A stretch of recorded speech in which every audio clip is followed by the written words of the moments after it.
आपली जळगावची MIDC जी आहे ते D+ करण्याच्या मार्गावरती आहे. जवळपास त्याचा निर्णय झालेला आहे, पण त्याचा जो GR असतो तो GR निघालेला नाही. त्यामुळे मंगळवारी आदरणीय उद्योग मंत्र्यांबरोबर जळगाव जिल्ह्याच्या सगळ्या लोकप्रतिनिधी होईल. जे इतर विषयांमध्ये D+ला सवलती लागू आहे त्या जर आपल्याकडे लागू झाल्या तर पुन्हा उद्योग येण्याकरता फार मोठा फायदा होऊ शकतो.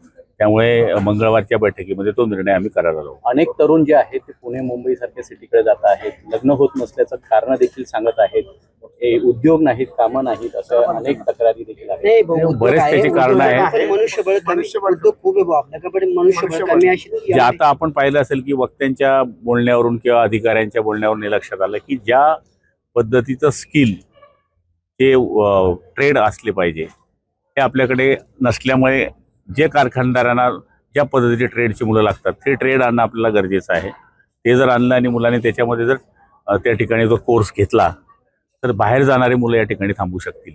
पण जी मुलांची ओढ जी आहे पुणे मुंबईकडे ती जर थांबवायची असेल तर नवीन उद्योग येत असताना त्यांना प्रशिक्षित करणं, या कारखान्यामध्ये ज्या पद्धतीची मुलं लागतात त्याच्याकरता ते कोर्स आपण जळगाव जिल्ह्यामध्ये आणणं हा पण एक मोठा प्रश्न राहणार आहे आणि तो आम्ही सोडवण्याचा प्रयत्न करू. आपण देखील आपल्या जीवनाचं एक उदाहरण दिलेलं युवकांसाठी की कॉलेज करत असताना पुन्हा उद्योग करायचे, कॅसेटचा व्हिडिओच्या माध्यमातून फोर नावाचं एक लायसन होतं त्यावेळेस की जे व्हिडिओ चालवायला मिळायचं त्यावेळेस मी ते चालवतो. म्हणजे तो उद्योग न होता पण एक छोटा धंदा होता तो, पण तरी सुद्धा त्याच्यावर 10-15-20 लोक पोट भरत होते. त्यामुळे तरुणांनी मोठे स्वप्न बघण्याच्या अगोदर छोटे छोटे जरी उद्योग केले तर तो स्वतःचा पोट तर भरेलच, पण बाकीच्यांना सुद्धा तो रोजगार देऊ शकतो. फक्त त्यांनी मानसिकता दाखवली पाहिजे. त्या काळात काही बँक पण आमच्या मागे उभे राहत नव्हत्या. आता बँक आपल्या मागे उभं आहे, शासन आपल्या मागे उभं आहे, सबसिडी आपल्या करता आहे. प्रयत्न केले पाहिजे. प्रयत्नांती परमेश्वर.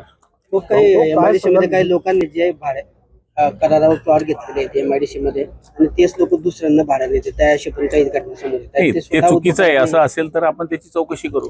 उदय सामंतांना फोन लावला आणि कशा पद्धतीमध्ये त्याचा फायदा जळगावला होणार. D+चा बैठकीमध्ये निर्णय घेण्यात आला होता, पण त्याचा जो GR आहे तो निघालेला नाही. तो जर झाला तर मग लाईट असेल किंवा इतर गोष्टी असतील त्याच्यामध्ये सबसिडी सवलत मिळते. त्याच्यामध्ये त्या सवलती जर मिळाल्या तर साहजिक आपल्याकडे उद्योजक येऊ शकतात.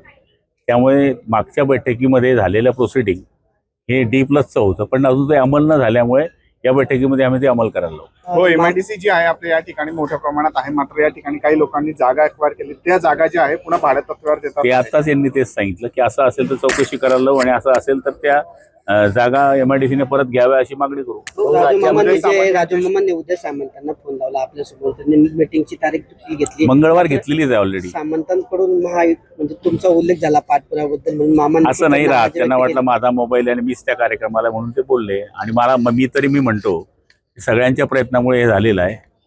काय क्रेडिट घेण्यामध्ये तुम्ही घ्या किंवा मी घ्या, जळगावात उद्योग आणा. जो मुलगा लागेल तो आपाप म्हणेल की बाबा हे आमदार होते, हे मंत्री होते त्याच्यामुळे झालं. त्यामुळे मला त्या गोष्टीचा क्रेडिट घेणं हे घेणं याला काय फार मी विशेष महत्त्व देत नाही. हे आपलं कर्तव्य आहे. मंत्री म्हणून आपलं काम करण्याचं कर्तव्य आहे. मामाने बोलून दाखवलं डायरेक्ट भाषण. नाही, विनोदाचा भाग आहे असं काय. मोठ्या प्रमाणात